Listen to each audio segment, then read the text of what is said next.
mencionado a los niños.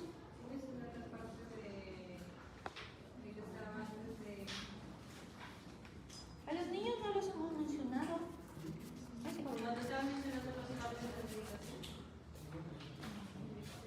A los niños no, los años que se está usando.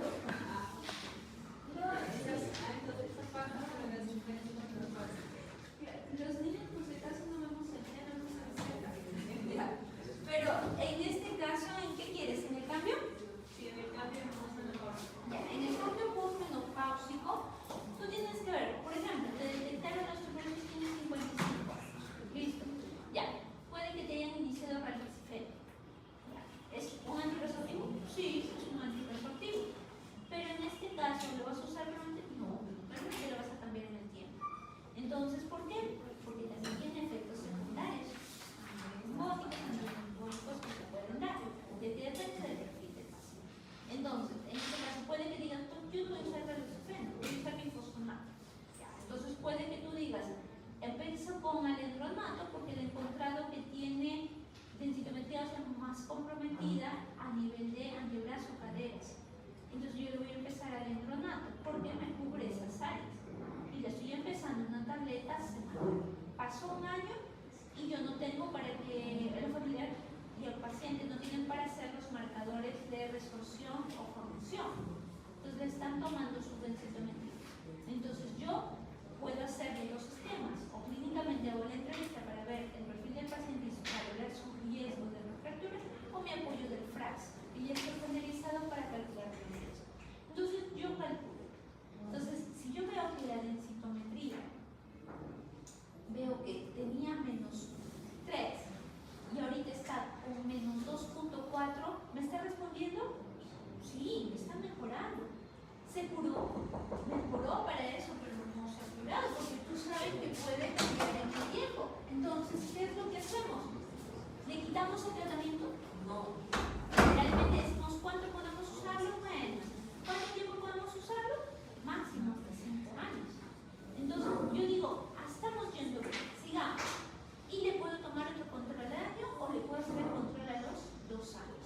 Y si veo que al tercer año ya le estoy tomando la densitometría y tiene menos 1.8, ¿ya? Que es una osteopenia nada más. No ha tenido fractura, no ha tenido en este caso complicaciones con el medicamento y ahorita no tiene mayor riesgo. Está sin mayores patologías que usen medicamentos que favorezcan el mayor desarrollo osteoporosis, está funcionalmente bien, entonces yo puedo descansar. Y le puedo descansar ¿cuánto tiempo? 1 año y medio, 2 años. 2 años generalmente por ejemplo con los médicos. Pero ¿qué pasa si a los 2 años tú la vuelves a ver y dices fractura fracturar? ¿Qué es fractura muñeca?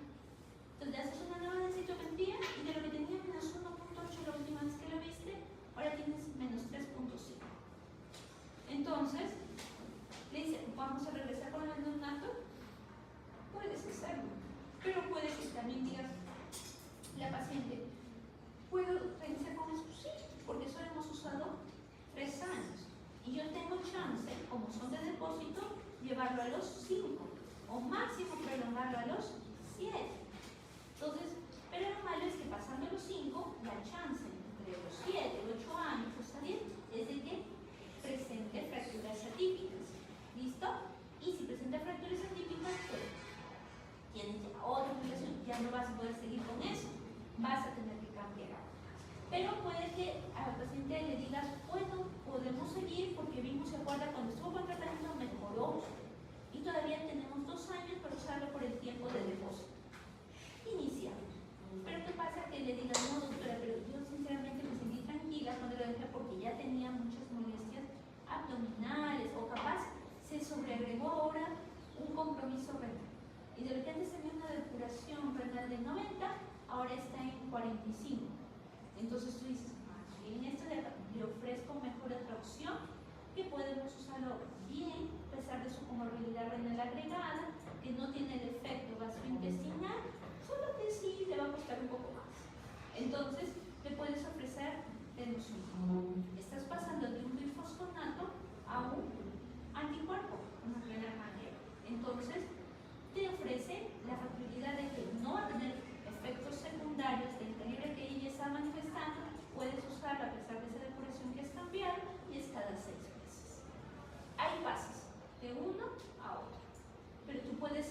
también hacer la opción de reinicio de tratamiento.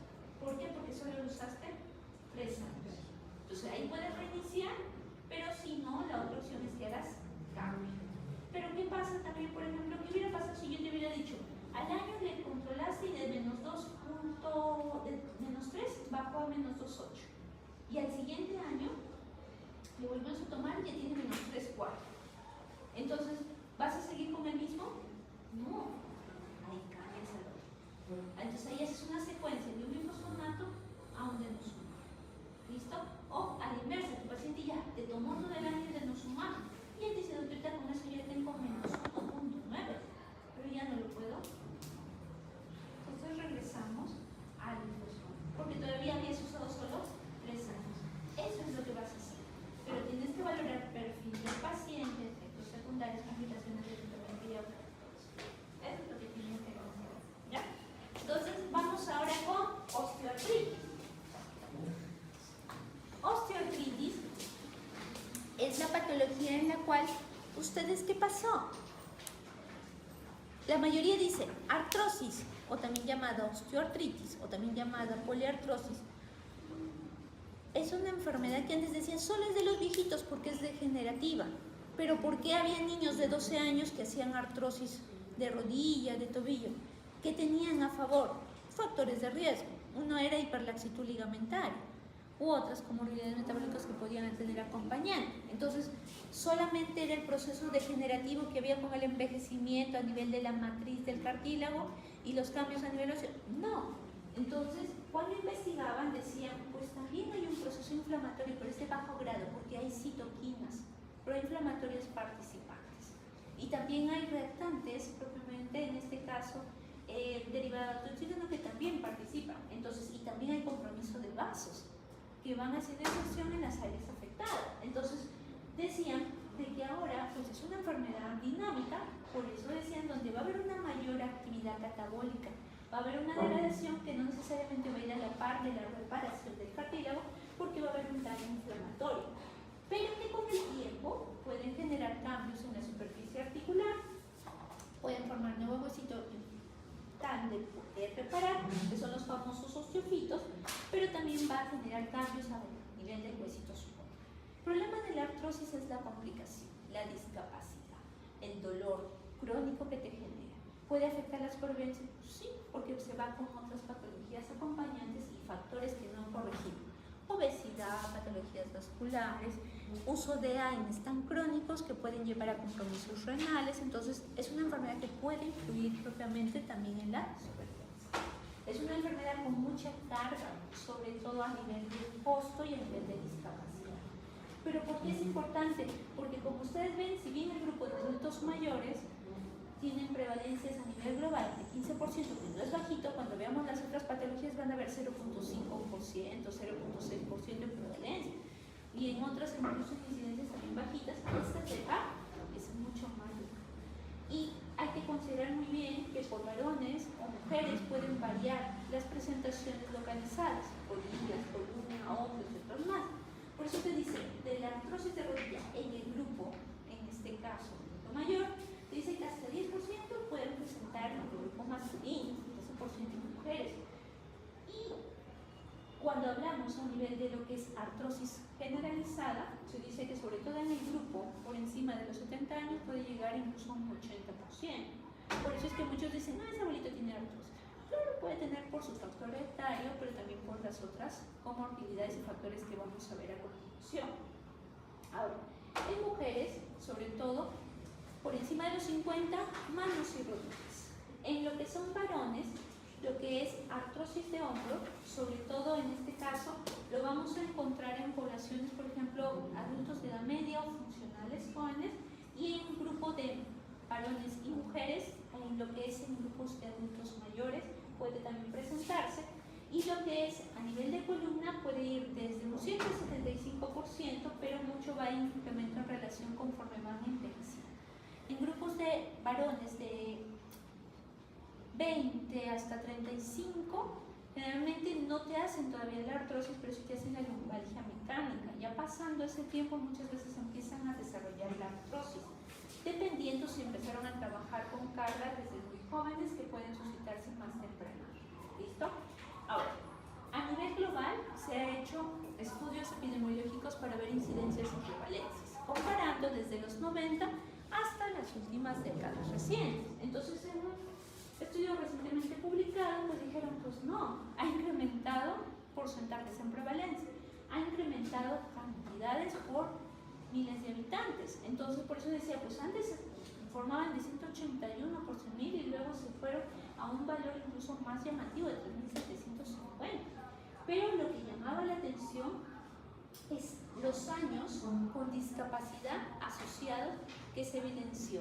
Entonces era bastante significativo. Pero ¿por qué trataban de correlacionar qué había incrementado? Muchas veces no solo la actividad baja del sedentarismo, sino también el factor de la obesidad, que como he dicho hay una pandemia de ese factor que desgraciadamente no nos cuidamos. Y la cosa es la siguiente, que también encontraron que si yo tenía artrosis y usaba medicamentos que tenían efecto a largo plazo, no curativos, pero sí sintomáticos, como por ejemplo eran los isodoas y dentro de ellos la glucosamina, sobre todo los que tenían tratamientos largos podían tener efectos en la supervivencia, disminución del consumo. Pero así también trataron de asociar que otras patologías o medicamentos podían también estar participando y que no eran tomados en cuenta. Y encontraron que, por ejemplo, los usuarios de anticoagulantes típicos como warfarina tenían una prevalencia bastante alta y significativa de que llegaban a cuadros de artrosis que terminaban en intervenciones quirúrgicas. Y en el caso de pacientes con incluso con compromisos vasculares a nivel de trombosis o trauma, podían asociarse con el desarrollo de artrosis de rodilla, por la zona involucrada por el proceso que tenía un componente inflamatorio. Entonces, de ahí que surgía, ¿quién lo produce la artrosis? Entonces decían, la artrosis es multifactorial, muchas veces podían influir factores genéticos, ambientales, y de estos podían incluirse varias cositas que vamos a ver a continuación, sin dejar de lado la parte inmunológica. Entonces, se decía, puede ser primaria con los factores que vamos a ver a continuación, puede ser secundaria a enfermedades inflamatorias, como por ejemplo las autoinmunes, que vamos a ver en esta unidad y en la que sigue también, y metabólicas, que entran a teoría, y que para lo cual se tienen que hacer estudios respectivos. Entonces, dentro de los factores, vamos a ver tanto los que actúan a nivel sistémico como los que actúan a nivel articular. Y a nivel articular, sobre todo por su efecto que tiene en la distribución de cargas en las articulaciones. Y vamos a ver que pueden tener factores en las artrosis locales como en las generalizadas. Y ahí vamos a ver que, por ejemplo, pacientes jovencitos pueden hacer artrosis solamente por tener síndrome de hiperlaxitud ligamentaria como parte de su factor de riesgo, o pacientes que tengan enfermedades metabólicas desde muy jovencitos y que en este caso tipo diabetes y que puedan desarrollar esta patología. Somos tiroideos también a la guerra. Entonces vamos viendo uno por uno. Entonces en la parte genética decíamos que es una enfermedad poligénica. Se dice que es una enfermedad en la cual puede el factor de la herencia, tanto crónica recesiva como dominante, participar. Hay algunas artrosis localizadas que las han asociado muy bien con esto, sobre todo en la parte de manos, y que hay ciertos genes involucrados para el desarrollo de ciertos tipos de artrosis, tanto de cadera como así también para influenciar en el progreso de la enfermedad. Hay genes en los cuales se ha asociado con hipertrofias sinoviales y una artrosis más agresiva, más sintomática, sobre todo más discapacitante, y sin embargo hay otros genes en los cuales pues no progresan de la misma manera y a veces toleran mejor los manejos no farmacológicos y farmacológicos que no requieran incluso opiáceos o intervenciones quirúrgicas. Y vamos a ver que también tenemos el factor del grupo etario. Acá vamos a tener en consideración estos cambios que hay a nivel de una articulación, por ejemplo, de rodilla, y sobre todo por los efectos que va a haber en los cambios a nivel de lo que es cartílago, a nivel de sinovial, a nivel de huesitos. ¿Y por qué mencionamos esto? Porque con la edad, debido a ese proceso de envejecimiento, va a haber cambios a nivel molecular, sí, pero va a haber también cambios a nivel de lo que es en sí la matriz, va a haber mayor acción de las enzimas degradativas, va a haber alteración en la confianza, sobre todo esto porque ya no va a haber la misma tolerancia a resistir cargas y los pacientes van a empezar a tener los síntomas conforme se sometan a mayor exposición de esto. ¿Por qué? Porque va perdiéndose parte de la elasticidad del cartílago, pueden haber microfracturas y asimismo se ve una disminución de ciertas sustancias como glicanos, deporglicanos como parte, y va a haber una alteración sobre todo en las proteínas de la matriz del cartílago. ¿Y por qué menciono esto? Porque muchos dicen, doctor, ¿por qué le deja tal suplemento al paciente para artrosis y eso no lo va a curar? No lo damos en este caso porque tenemos bono ni nada de eso. ¿Por qué lo damos? Hay muchos pacientes que refieren síntomas en menor severidad cuando usan muchas veces estos suplementos, ¿pero por qué? Porque a veces ellos tratan de suplir cosas que están en déficit en sus articulaciones. A gente le va, a gente no. Por eso no tiene evidencia de cura ni como efecto modulador del dolor. ¿Listo?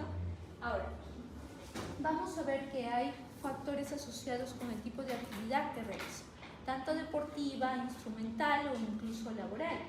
Y vamos a ver que hay estudios en los cuales se ha encontrado de que puede favorecer para el desarrollo de cierto tipo de artrosis, tanto de rodilla como de cadera o incluso la de manos.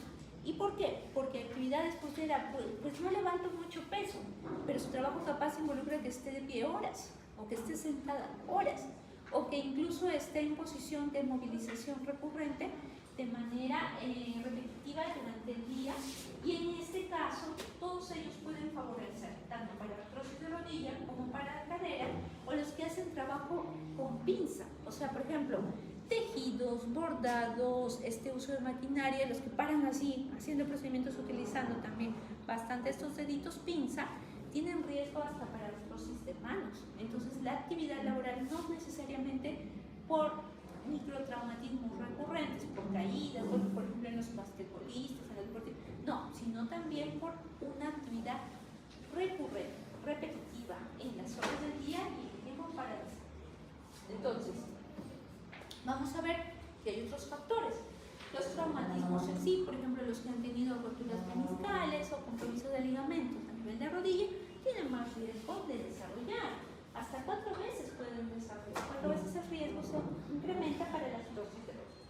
Las fracturas, muchos decían de que había la controversia en de que la presencia de artrosis se asociaba a una disminución de fractura, mientras que otros no encontraban factor protector. ¿Y por qué? Porque decían que el área donde había la esclerosis subcondral y la presencia de osteofitos tenía la capacidad de reducir fracturas, pero solo ahí, en ese lado.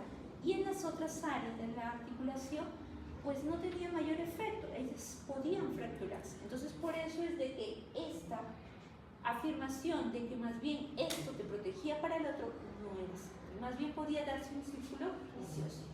Y en relación a la alineación articular y la deformidad articular, muchas veces va a depender qué tipo de deformidad y el impacto que va a tener sobre la parte media de la articulación afectada.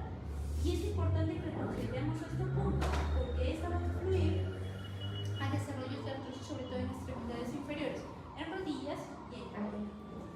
La discrepancia en las medidas de las extremidades también influye. Por eso se dice de que cuando hay una diferencia de longitud superior de 1 a 2 centímetros en pierna, puede favorecer el desarrollo de artrosis de rodilla de la pierna más cortita. Entonces, esto también por eso podían ir factores locales cuando estábamos viendo para el desarrollo de artrosis. Las comorbilidades, sobre todo las que tienen un componente proinflamatorio, cuadros depresivos crónicos, fallas cardíacas crónicas, cardiopatías. Por eso es que el estudio Framingham tuvo mucho paciente con artrosis y que muchas de ellas están asociadas con el envejecimiento. Son patologías crónicas que están asociadas a eso. Pero dentro de ellas, la que ha tallado más en las últimas décadas es la diabetes. Y por el efecto que tiene, sobre todo con citoquinas proinflamatorias. Ahora, la menopausia, sobre todo, vamos a ver que puede ser un factor influyente, sí, también, sobre todo en el grupo de mujeres posmenopáusicas que desarrollan artrosis de rodillas o incluso en las de. Y vamos a ver de que no debemos olvidar que en la mujer premenopáusica la prevalencia de artrosis es prácticamente igual a la de los varones, pero ya cuando pasa a la fase posmenopáusica, esta puede ser mucho mayor, es muy llamativa. ¿Dónde se vuelve a equiparar? Cuando están en el grupo de adultos mayores. Ahí tratan de ir a la par. Y la obesidad. La obesidad, ¿por qué lo mencionamos separadito y grandote? Porque cuando veamos manejo con evidencia, van a enfocarse mucho en el peso. ¿Y por qué? Porque la obesidad tiene un efecto en la cual va a haber un cuadro de microinflamación local y sistémica que puede favorecer a que se dé y mantenga el cuadro de artrosis. Y con el tiempo se lleve a la complicación más temida, la discapacidad.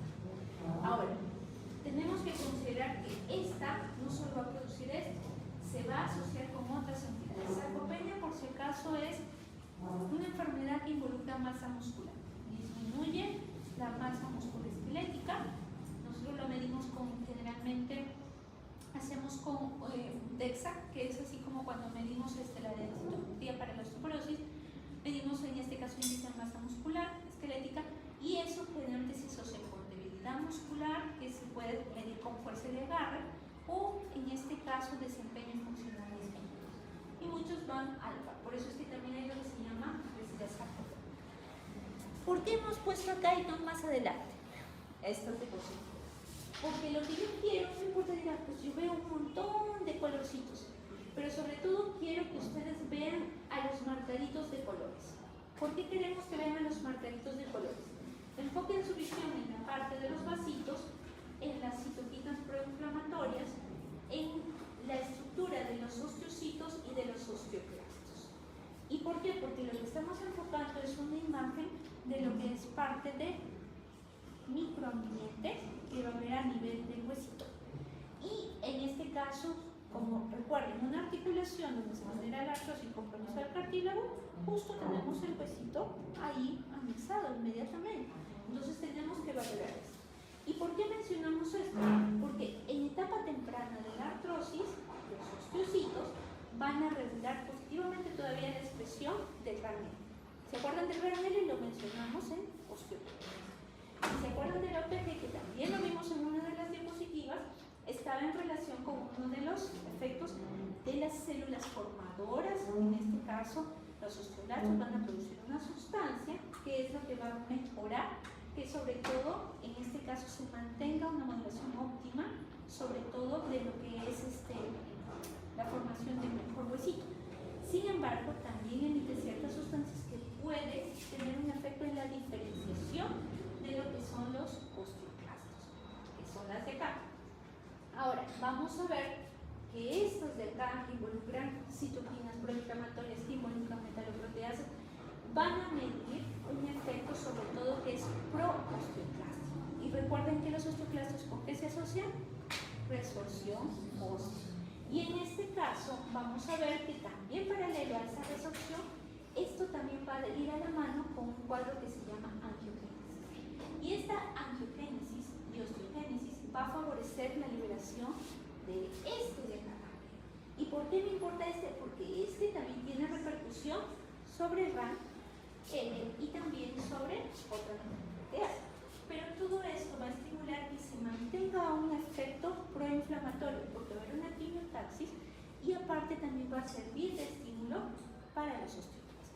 Pero miren lo que pasa ahora en la etapa tardía de la artrosis. En la etapa tardía de la artrosis se decía de que, ok, tratan de compensar lo que se produjo al inicio. Y entonces dicen, pues los osteocitos tratan de regular la mineralización de los osteoblastos, tratando de aumentar esta proteína que muchas veces también nos servía como enfoque para manejo diana, cuando queríamos enfocar a esta osteoporosis, y trataba de mejorar la respuesta sobre la carga mecánica. Sin embargo, acá ya empezaron a participar otros factores, porque ya incluso va habiendo ya no solo la inmersión de vasos, sino también el compromiso de nervios, y esto va a generar que trate de compensar lo que se perdió formándose un nuevo huesito y que va a generar una de las manifestaciones clínicas imagenológicas que involucra a la esclerosis subcortical y así también el compromiso vascular. Esta gráfica de acá, solamente quiero que ustedes enfoquen bonito quiénes están participando, tanto en el grupo celular como como las sustancias asociadas por esto, pero que no dejen de lado a este de acá. Porque ustedes ven que tienen al condrocito hipertrófico, al condrocito senescente, al condrocito apostósico y al condrocito necrótico. ¿Y por qué me importa que me enfoquen en esto? Porque el olitrocito es el elemento clave en la fisiopatogenia de la artrosis. Y vamos a ver que lo que hemos estado viendo desde hace rato es que trata de enfocar que hay una alteración en la homeostasis propiamente de la matriz. ¿Hay mayores mediadores proinflamatorios? Sí. ¿Hay mayor alteración de metaloproteínas? Sí. ¿Hay tendencia a degradación en cartílago? Listo. Y sobre todo hay un compromiso a nivel del tejido sinovial. Por eso empieza con hipertrofia. ¿Hay un predominio anabólico o catabólico? Catabólico. En la cual va a participar sobre todo procitoquinas inflamatorias. Resumiendo, en la matriz celular va a haber acumulación propiamente de productos glicosilados que lo hemos mencionado en un momento. Como dijimos, se iba a alterar las redes de uniones a nivel de colágeno, se iba a alterar la compliance y resistencia, y asimismo empezaba a haber un cambio a nivel de las propiedades mecánicas locales. Vamos a ver que a nivel celular, las variaciones a nivel de lo que es proteínas dañadas, el ADN dañado, la alteración mitocondrial y sobre todo el aumento del estrés oxidativo, todo iba a favorecer para que predomine un estado de catabolismo a un mecanismo de análisis. Esto que ustedes ven acá trata de resumir en sí las fases que va a surgir en este proceso de osteoporosis, tanto en una artrosis temprana como en una artrosis ya tardía. En estos cuadros solamente tienen un punto de corta diferenciación, es en relación al cuadro de compromiso de la sinovial por la inflamación y por el compromiso que va a dar la fibrosis a nivel de esa sinovial. Pero el problema de las tardías es que la destrucción del cartílago va a incrementar. Se va también, en las zonas que no están presentando esa lesión, va incrementando la calcificación y el grosor de dichas zonas y también engruesa lo que es en este caso el vestido condral y también empiezan a formarse más grandecitos los osteofitos y pueden verse también los quistes subcondrales o también llamados teodas y también en este caso empieza a haber un compromiso en este caso clavicular a nivel del vestido que se formó la esclerosis subcondral. Entonces, va a recordar las fases que se dan, factores etiológicos que hemos mencionado, compromiso de la matriz, el proceso inflamatorio. Vamos con la fase sinovial y con las manifestaciones clínicas posteriormente. Pero recuerden que va a variar grosor, consistencia, resistencia a nivel de lo que es cartílago, pueden sufrir fracturas y que los condrocitos al final van a llevar a una apoptosis o hasta un condrocito. Entonces, el daño en el cartílago, como se estuvo mencionando, va a ser mediado por metaloproteasas, artenasas, va a descomponer propiamente en este caso homeostasis que va a haber en la matriz y inicialmente el cartílago va adelgazando, luego fisurando, luego va agrietando hasta que llega a fragmentar. Y el remodelado no es el mejor, es como si tratan de parchar como sea, pero no de manera adecuada. Y en este caso, cuando hablábamos del compromiso de esta fase, decíamos cambios en la sinovial, el cartílago y el proceso. Entonces, en la membrana sinovial, ¿qué empezaba a ver? Lo que decíamos de la génesis y antigénesis. Invasión de las yemas vasculares, propiamente, que iban a tratar de perpetuar propiamente el proceso inflamatorio crónico, porque producían esto. Miren. Y acá es donde le llamamos más llamativo. Entonces, hay una hiperplasia sinovial, por lo que hablábamos del conjunto sinovial, y ella mantenía el cuadro de inflamación a nivel de la articulación, generando una distensión incluso de cápsula, crecimientos de los huesitos a nivel marginal, que eran los osteofitos, lo que veíamos de la estimulación a nivel de lo que era el nervio, estábamos acá, sobre todo mencionándolo, y en este caso que podía con el tiempo comprometer estructuras aledañas llevando hasta una atrofia muscular. Pero la mayoría de ustedes dice, la artrosis, pues tiene artrosis, no se va a morir por artrosis. En este caso no es tan simple la artrosis. La artrosis, el paciente te viene buscando, ¿por qué? El dolor. Eso es lo que a ellos les fastidia. No dejan dormir, en este caso empiezan a lesionar estómago, riñón, empiezan a exacerbar sus complicaciones por enfermedades cardíacas crónicas porque usan AINES que tienden a subir el riesgo de incrementos de presiones y complicaciones vasculares. Entonces, el dolor es el que te motiva a la consulta, pero si no lo manejas puede tener repercusiones en otros. Por eso es importante enfocar su dolor, porque la mayoría de ellos vienen con un dolor mecánico al inicio, pero conforme va avanzando la enfermedad puede cambiar a un dolor mixto o incluso, en este caso, hasta acompañarse posteriormente de un dolor neuropático. Entonces es importante por eso enfocar el dolor, el predominio mecánico. ¿Y por qué? Porque para los criterios diagnósticos vas a decir, ok, si yo quiero enfocar artrosis de rodilla, ¿qué me piden? Ya sea ULAR, ya sea CR, ya sea los criterios. Me dicen, pues que tenga dolor. Lo único que te varían es en el grupo etario. 40 años, 38, 45, personas incluso perimenopáusicas, posmenopáusicas, sobre todo en el grupo femenino, pero te dicen que tenga un dolor mecánico, porque te dicen dolor que se relaciona con la actividad, o sea, con el movimiento, y que tenga una rigidez menor de 30 minutos. Yo pienso en el por el dolor con el tiempo me puede generar limitación funcional. ¿Y por qué mencionan esto? Porque hay sintomatología que le respalda. Al examen físico lo que encuentran son los crépitos a la flexoextensión, limitación del arco movimiento, capaz de lo que en lugar de llegar a los 135 o 150, dependiendo de la flexibilidad de la flexión de la rodilla, capaz el paciente a las justas puede 95. O capaz de la extensión, que podría ser de 0 a 10, más de 10 solos en los hiperlaxos. Entonces, capaz nada y le duele. Entonces, arco de movimiento comprometido o alteración. Ellos pueden, por ejemplo, artrosis de rodillas en varo o hacen valgus.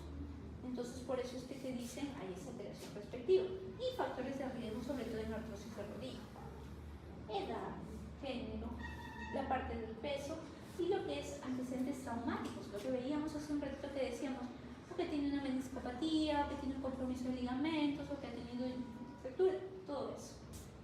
Y puede que en el examen físico pues tú veas una tumefacción de la articulación, con dolor al movimiento y con crujidos al examen. Entonces, criterios de enfoque para artrosis de rodilla. ¿Cómo lo corroboras? Radiografía. ¿Listo? Criterios clínicos para lo que es artrosis de cadera. Entonces, en artrosis de cadera, dolor, igual, de preferencia mecánico. Y 2 de 3, marcador inflamatorio normal y presencia imagenológica que te sugiera artrosis. Entonces, ¿cuál es la imagen que te está favoreciendo? Te dice, tiene esclerosis subcondral, que es el borde del radio opaco, ustedes ven acá más reforzado, pero sobre todo que el espacio articular empiece a ser reducido. Hay un pinzamiento asimétrico. ¿Ves el grosor acá? Mira el grosor acá. ¿Está igual? No, está más disminuido. Igual acá. ¿Está igual? No, está reducido. Entonces, por eso es que te dicen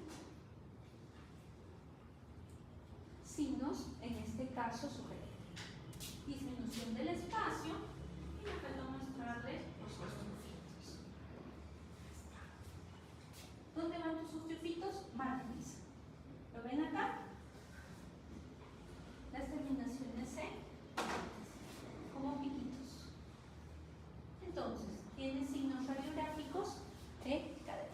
¿Por qué te piden el marcador menos de 20? Porque cuando veamos artritis infecciosa o artritis inflamatoria en esta zona, los marcadores van a elevarse. Eso diferencia. Y en artrosis de columna, más bien lo que ves es, puede tener un dolor, pero no de tipo inflamatorio. Puede ser un mecánico, o hasta con caracteres de dolor radicular como acompañante. Por eso te dicen imposible.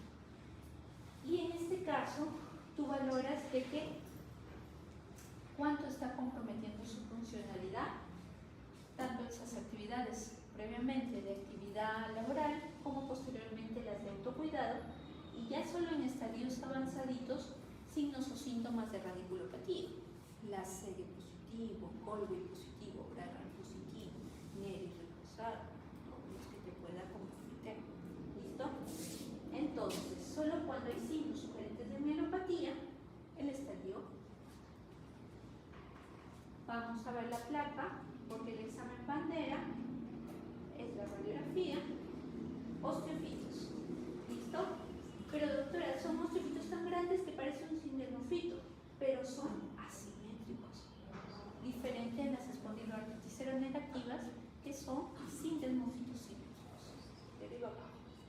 Esclerosis subcondral, son los bordes radiopáticos, y los pinzamientos. ¿Listo? ¿Ven el grosor?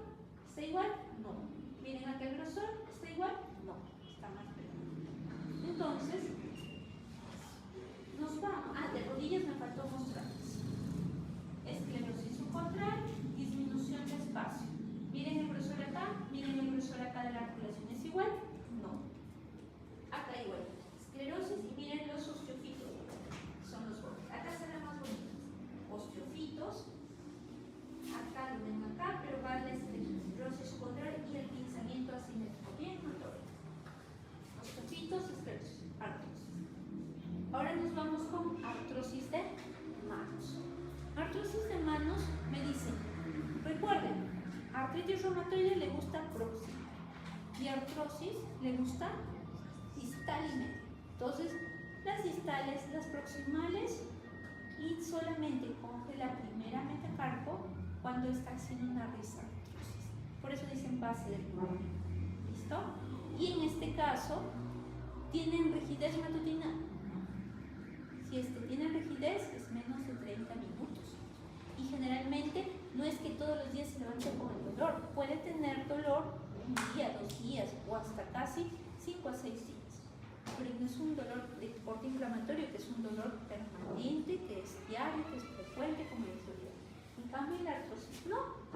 En la artrosis te dice, bueno, que tenga dolor o molestias de rigidez, al menos en una de las articulaciones, entre la 2 y la quinta de las interfalángicas distales, o de la segunda y la quinta de las proximales, o que tenga la primera interfalángica, o que tenga la de base vertebral. Por eso es que les decía esta y esta, distales, proximales y la base.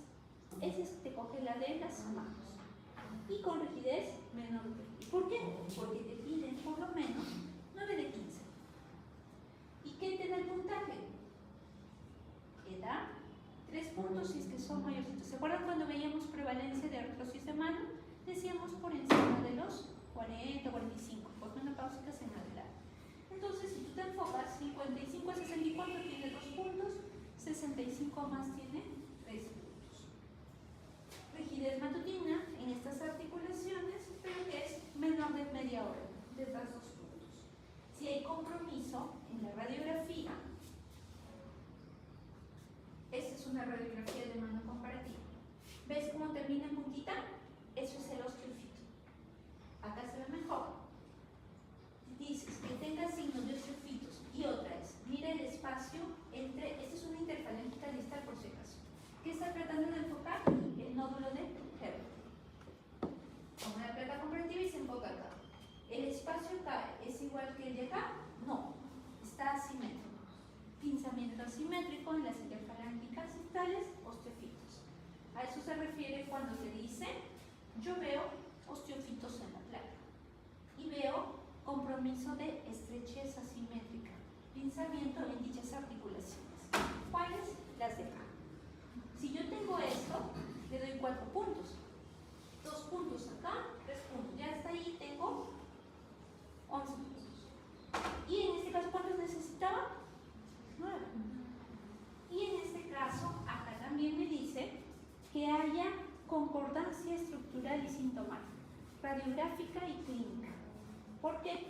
porque la mayoría tiene concordancia, pero no todas. Hay gente que puede tener sus nódulos de Hebring que son cuasi patológicos, y su y pues no me duele, no tengo molestia y me duele la rodilla. Entonces no necesariamente va a haber concordancia en esto, pero sí la mayoría lo es. Entonces, el examen Bandera para artrosis, radiografía. Clasificación que utilizamos, ¿qué miden? Osteofitos. ¿Qué miden? Pinzamiento. ¿Qué miden? Esclerosis subcondral. ¿Qué miden? Quistes y gestos. Pero van viendo que conforme avanza el grado, 4 grados son los que valoran. Esta era una placa, por ejemplo, de mano, tenía sus nódulos de Hebring.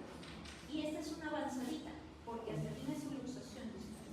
Pero acá se ve mejor: osteofito, esclerosis subcondral, pinzamiento asintótico. Entonces, acá hay otra plaquita. Esta es la de hombro, porque acá la de mano también pueden ustedes ver mejor: osteofito, esclerosis subcondral, pinzamiento. Y en la de hombro, articulación acromioclavicular, el espacio reducido y la esclerosis subcondral. La ecografía, en este caso, vamos a ver de que puede ayudarme, sí, sobre todo cuando yo tengo duda, que capaz mi paciente está con sinovitis, o que en verdad sea una artrosis erosiva. Pero recuerde que la artrosis erosiva, la erosión no es marginal, sino es central, y sobre todo en las interferencias distales. Vamos a ver que podemos en la ecografía ver los osteofitos, podemos ver derrames articulares, podemos ver comienzo de tendinitis, pues. Las tomografías me sirven sobre todo para las artrosis de cuestión axial, en columna, y también cuando yo quiero valorar una articulación que voy a hacer en rodilla. La gamografía te ayuda, por ejemplo, cuando el paciente tiene un dolor articular difuso, pero tiene marcadores inflamatorios negativos, factor negativo, entonces por otra posibilidad de ser artrosis. Te puede ayudar también dando signos sugerentes de hipertractación focal, sobre todo relacionada con ciertas zonas con artrosis, como son geodas o esclerosis de hueso subcutáneo.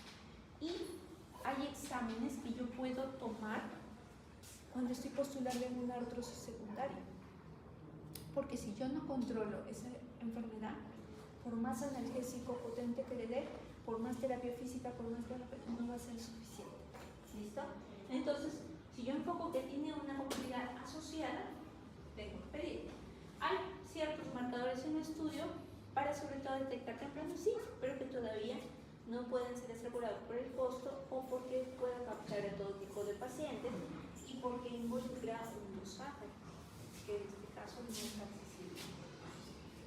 Ahora, si yo hago un estudio diferencial de líquido, es un líquido tipo 1, picante, máximo 2000 leucocitos, color amarillo, no volumen incorporado. ¿Y cómo es el manejo?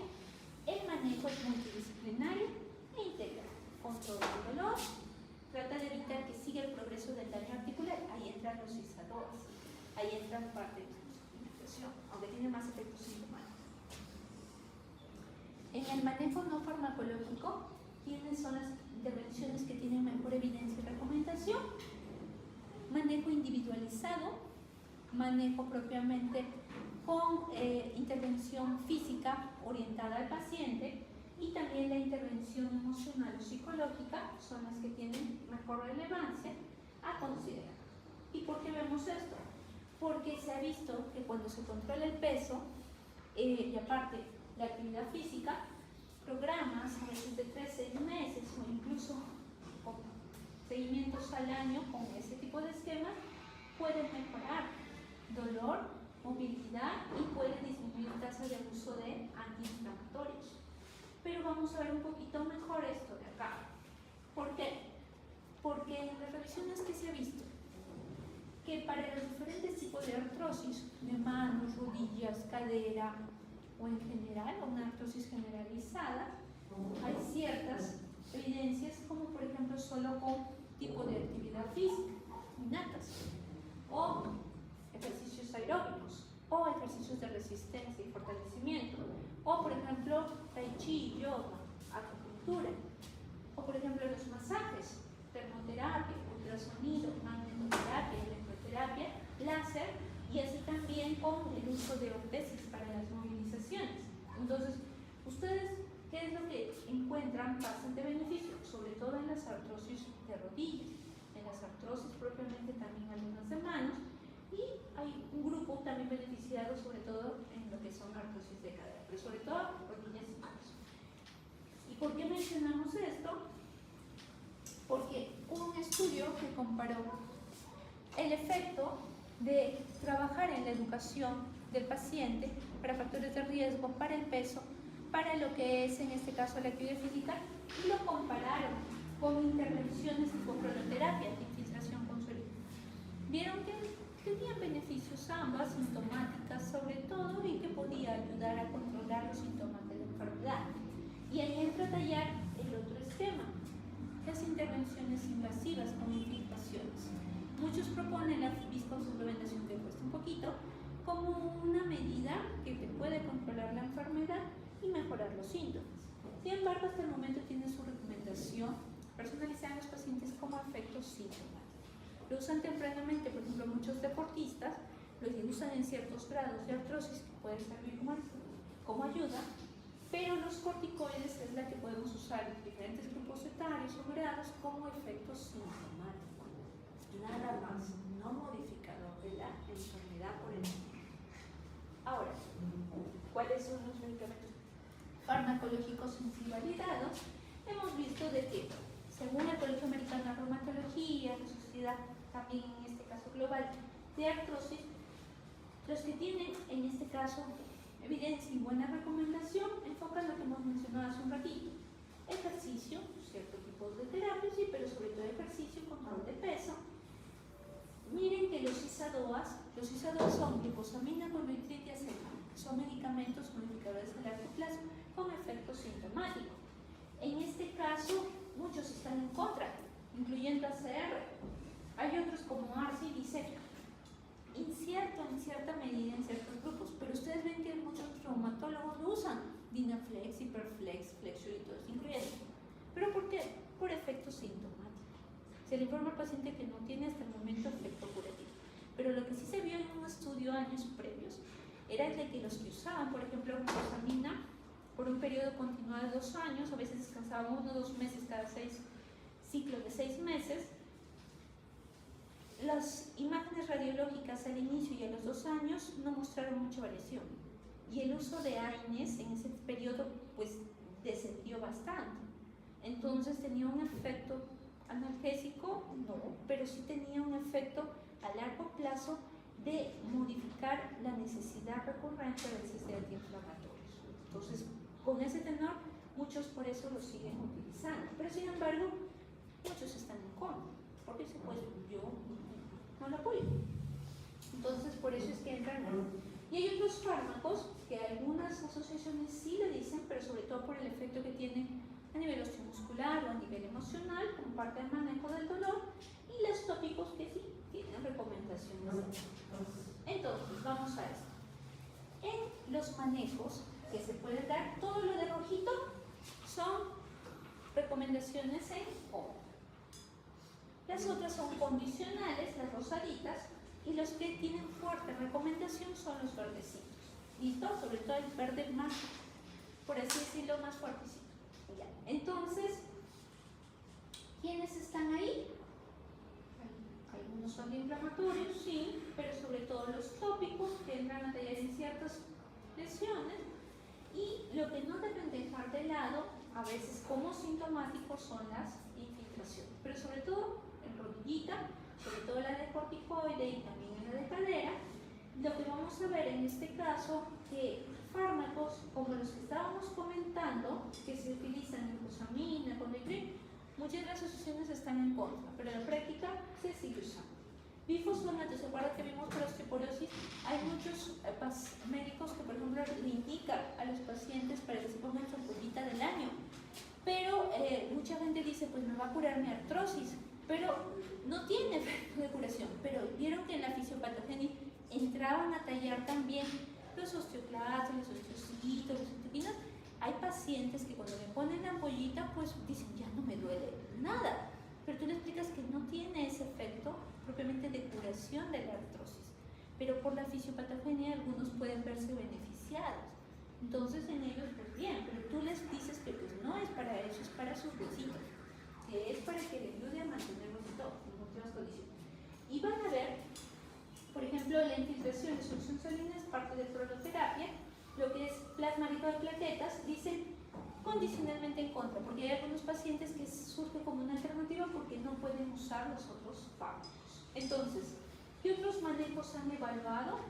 Inhibidores de la catechisina, que habíamos estado mencionando, inhibidores, en este caso, factores de crecimiento anabólico, sobre todo con efecto sintomático en el dolor, biológicos, que los vamos a ver ahorita a continuación, sobre el efecto rápido de la progresión de la enfermedad, y otros más, sobre todo para evitar que lleguen al tratamiento final de la artrosis, que es el reemplazo de la articulación, las prótesis muchas veces. Entonces vamos a tener que hay biológicos que tenían estudios con mucha evidencia a favor, decían, ok, Denosumab cada 8 semanas, supuestamente ya no usaba, en este caso, antiinflamatorios de rescate ya como al inicio, mejoraba los síntomas del dolor.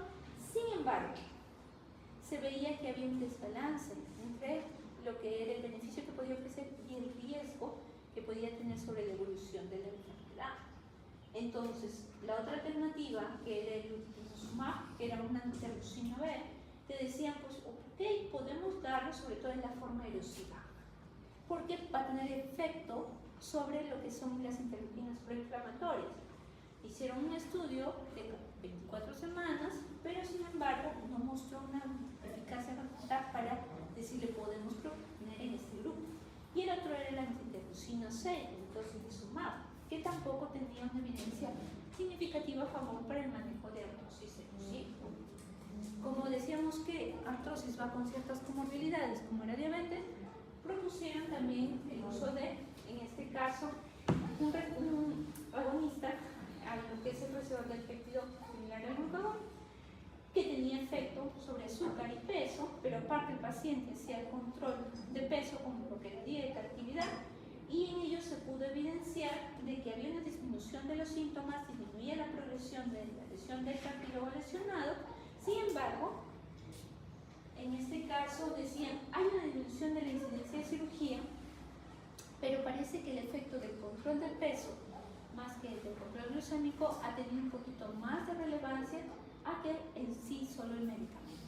¿Listo? Entonces, por eso decía, pues le falta para que tenga un mayor sustento.